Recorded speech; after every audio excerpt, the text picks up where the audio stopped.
Salve Maria, a Santa Paz a todos. Estamos indo aí para o 32º dia, né? Estamos aí nas práticas exteriores e nas formas de viver formas pós a consagração a Nossa Senhora. Paramos no parágrafo 254, agora a gente começa no 255. Vamos fazer a saudação a Nossa Senhora. Ave sempre bela, ó Virgem Mãe de Deus, do alto mar estrela, porta azul dos céus, novas o anjo traz, ave te saúda, funda-nos na paz, de Evo não me muda, mansidão, pureza, ó Virgem sem igual, dá-nos com e presteza, livrai-nos do mal, quebra a algema ao réu, dá aos cegos luz, dá-nos, Mãe do céu, porque ao céu conduz, mostra seres, Mãe, faz a nós descer, quem por nós nascido, quis de ti nascer, dá-nos vida pura, o caminho certo, para quem procura, vê Jesus de perto, seja ao Pai louvor, ao Cristo também, ao Consolador, igualmente. Amém. Amém. Então vamos para o parágrafo 255. O Magnífica. Sexta prática. Para agradecer a Deus as graças que concedeu à Santíssima Virgem, as almas escolhidas dirão muitas vezes o Magnífica, a exemplo da bem-aventurada Maria de Diógenes e de vários outros santos. É a única oração e a única composição da Santíssima Virgem, ou antes que Jesus compôs nela, pois ele falava pela sua boca. Este é o maior sacrifício de louvor que Deus recebeu na lei da graça. Por um lado, é o mais humilde e reconhecido, por outro, o mais sublime e elevado de todos os cânticos. Há nele mistérios tão grandes e escondidos que os anjos o ignoram. Gerson, doutor muito piedoso e sábio, gastou uma parte da vida a compor tratados, plenos de erudição e piedade, sobre os mais difíceis temas. Mas foi só depois, no fim da vida, que compreendeu, a temer, a explicação do Magnífica, para assim coroar todas as suas obras. Diz-nos, num volante em fólio, que sobre ele compôs coisas admiráveis do belo e divino cântico.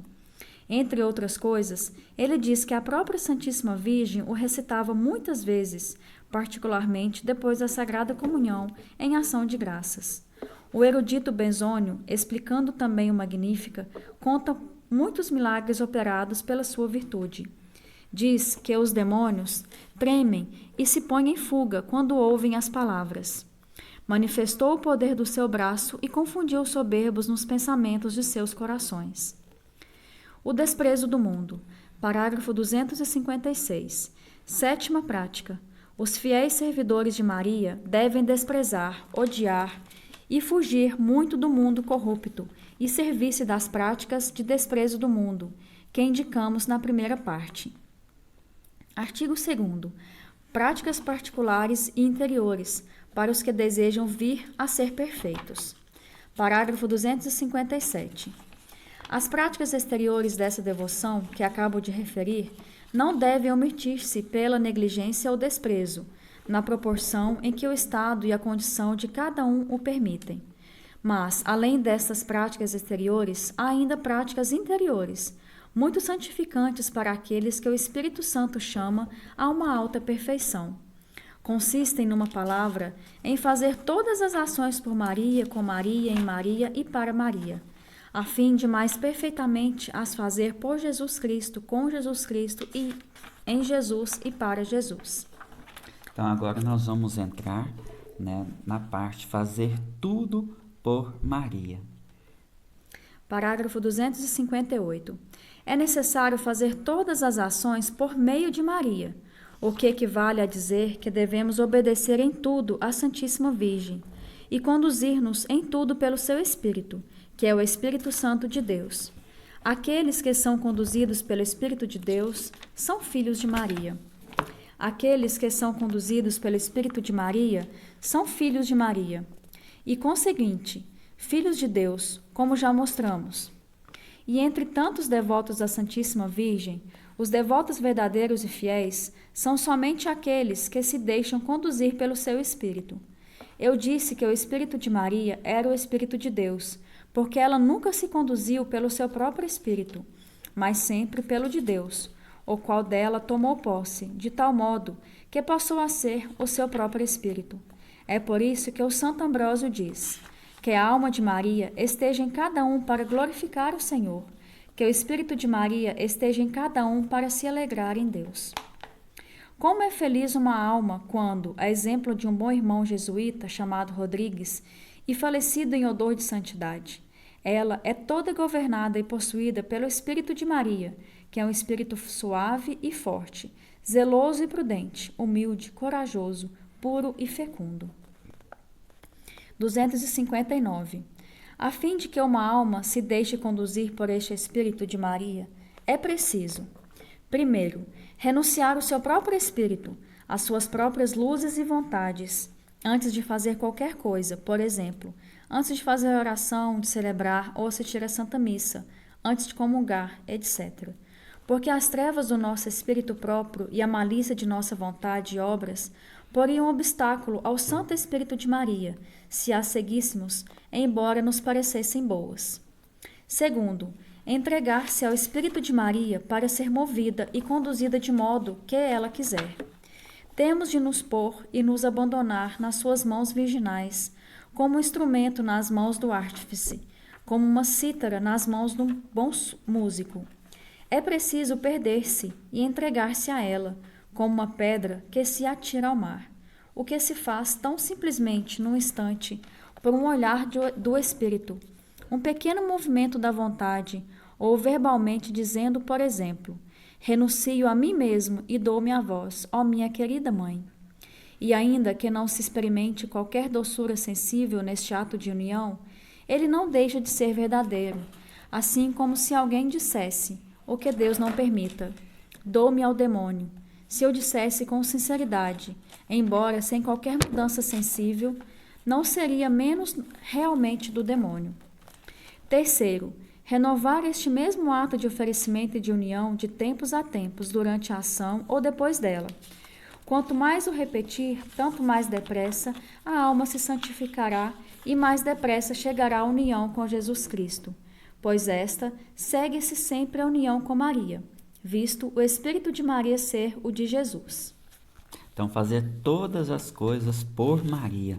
Agora nós estamos entrando nessas práticas, pessoal, onde a gente falou em alguns capítulos anteriores, né? São Luís fala que a gente tem que ser como um ouro derretido, um ferro derretido que vai cair numa forma e ser formado ali novamente.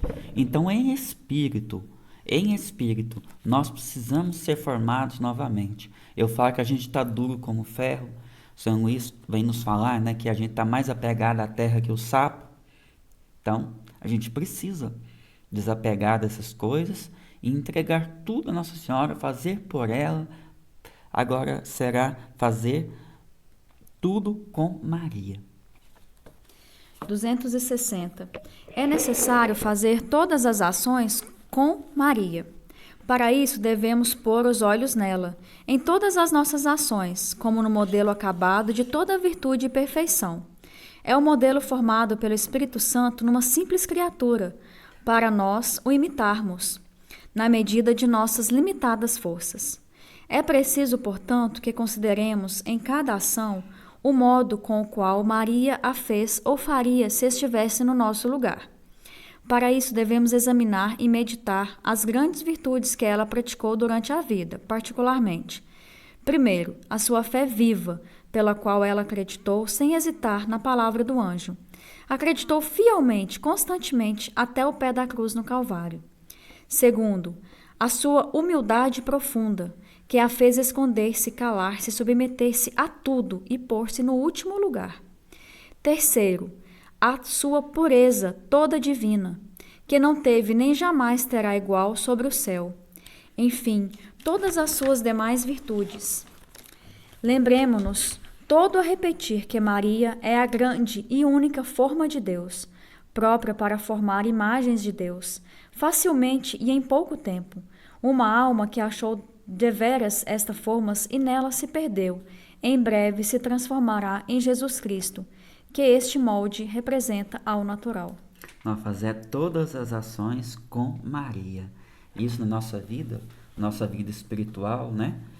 A vida material, bom, vamos colocar na nossa vida espiritual, né? Que é receber a Eucaristia, né? Fazer ações com Maria, vou receber com Maria, por Maria, para Maria. as nossas virtudes. Eu falo assim, que ser um consagrado, depois eu vou até falar mais sobre isso, tem gente que acha mais difícil, eu acho muito mais fácil. Porque é como se você dissesse assim, meu Senhor, eu sou um ferro, né, duro, mas eu quero me derreter e cair nessa forma. Eu posso cair, Senhor? E você se joga nesse braço de Nossa Senhora para fazer tudo para ela, com ela, para ela, né? Agora nós vamos entrar em fazer todas as ações em Maria. Parágrafo 261. É necessário fazer todas as ações em Maria. Para bem compreender esta prática, é preciso saber que a Santíssima Virgem é o verdadeiro paraíso terrestre do novo Adão, e que o antigo paraíso não era mais que a sua imagem. Pois há neste paraíso terrestre riquezas, belezas, raridades e doçuras inexplicáveis, que o novo Adão, Jesus Cristo, aí deixou. Neste paraíso, ele achou as suas delícias durante 9 meses, operou as suas maravilhas e ostentou as suas riquezas com a magnificência de um Deus. Este lugar santo não é composto senão de uma terra virgem e imaculada, da qual foi formado e se alimentou o novo Adão, sem qualquer nódoa ou mancha, pela operação do Espírito Santo que aí habita.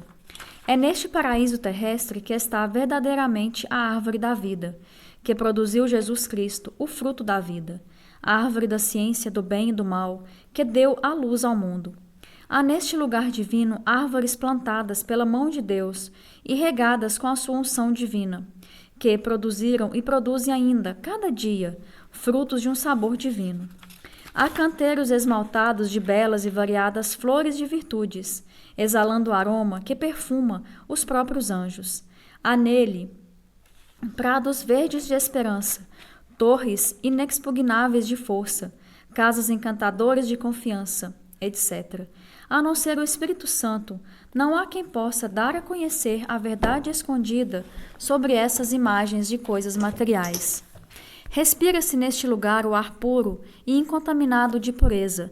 Nele brilha o dia belo e sem mancha da santa humanidade. Irradia o sol jucundo e sem sombras da divindade. Arde a fornalha ardente e contínua da caridade, em que todo o ferro que é lançado abrasa-se, transformando-se em ouro. Nele há um rio de humildade que brota da terra, e dividindo-se em 4 braços, banha este lugar encantado. São as 4 virtudes cardeais. Parágrafo 262. O Espírito Santo, pela boca dos santos padres, também chama a Santíssima Virgem de: 1. A porta oriental, por onde o grande sacerdote Jesus Cristo entra e sai do mundo. Por ela entrou a primeira vez, por ela virá a segunda vez. 2.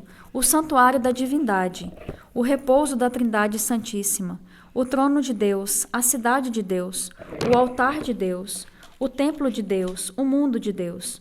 Todos esses diferentes epítetos e louvores são muitos verdadeiros, atendendo às diversas maravilhas e graças que o Altíssimo operou em Maria. Ó que riquezas, ó que glória, ó que prazer, ó que felicidade poder entrar e permanecer em Maria, onde o Altíssimo colocou o trono da sua glória suprema. Parágrafo 263. Mas como é difícil a pecadores como nós obter-se permissão e ter capacidade e luz para entrar neste lugar, pois é tão alto e tão santo que é guardado, não por um querubim, como o antigo paraíso terrestre, mas pelo próprio Espírito Santo, que se tornou seu Senhor absoluto. Por isso, ele diz a respeito de Maria: Tu és um jardim fechado, ó minha irmã e esposa, tu és um jardim fechado e uma fonte selada. Maria está fechada e selada.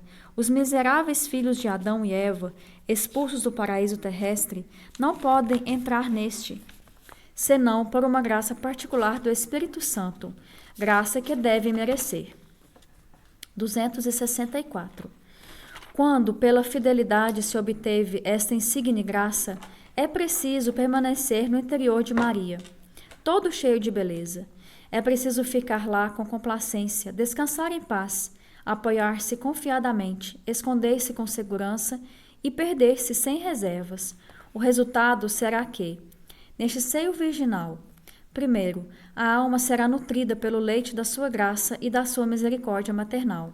Segundo, será libertada das suas perturbações, temores e escrúpulos. Terceiro, estará em segurança contra todos os seus inimigos, o demônio, o mundo e o pecado, que nela jamais entraram. Por isso Maria diz: os que em mim operam não pecarão. Isto é, o que em espírito permanecerem na Santíssima Virgem não cometerão pecados consideráveis. Quarto, será formada em Jesus Cristo e Jesus Cristo nela, pois o seio de Maria é, como dizem os santos padres, a sala dos sacramentos divinos, onde Jesus Cristo e todos os eleitos foram formados. Um homem nasceu dela. Agora nós vamos entrar na parte fazer tudo para Maria. Parágrafo 265. Devemos finalmente fazer todas as ações para Maria, pois, visto que nos entregamos totalmente ao seu serviço, é justo que façamos tudo por ela, como um criado, um servo, um escravo. Não que a tomemos como um fim último dos nossos serviços, pois só Jesus Cristo o é, mas tomá-lo-á como um fim próximo, como um meio misterioso e fácil para ir a ele. Como bons servos e escravos, não devemos ficar ociosos, mas é preciso que, apoiados na sua proteção, empreendamo-nos e realizemos grandes coisas para esta segunda soberana. É preciso defender os seus privilégios, quando os disputam, e sustentar a sua glória quando o atacam. É preciso atrair todo mundo, se for possível, ao seu serviço, e a esta verdadeira e sólida devoção. É preciso falar e clamar contra os que abusam da sua devoção para ultrajar seu filho, e ao mesmo tempo estabelecer esta verdadeira devoção. É preciso pretender apenas, como recompensa destes pequenos serviços, a honra de pertencer a tão amável princesa, a felicidade de sermos por ela unidos a Jesus, seu Filho, com um laço indissolúvel no tempo e na eternidade. Então nós deveríamos ter decorado, né? Fazer tudo, as nossas ações por Maria, com Maria, em Maria e para Maria, né? Porque nela nós vamos estar entregando tudo a Deus Pai, na Santíssima Trindade, onde não se faz essas divisões. Tudo que Maria recebe, ela recebe, adorna tudo com flores e vai entregar a Deus mais perfeitamente. Então, assim, existem várias formas. Eu conheço 90% das pessoas que se consagram, elas se consagram para se tornar consagrados e não para viver a consagração. Viver a consagração é fazer isto, é ter uma entrega total, fazer tudo em Maria, para Maria, com Maria.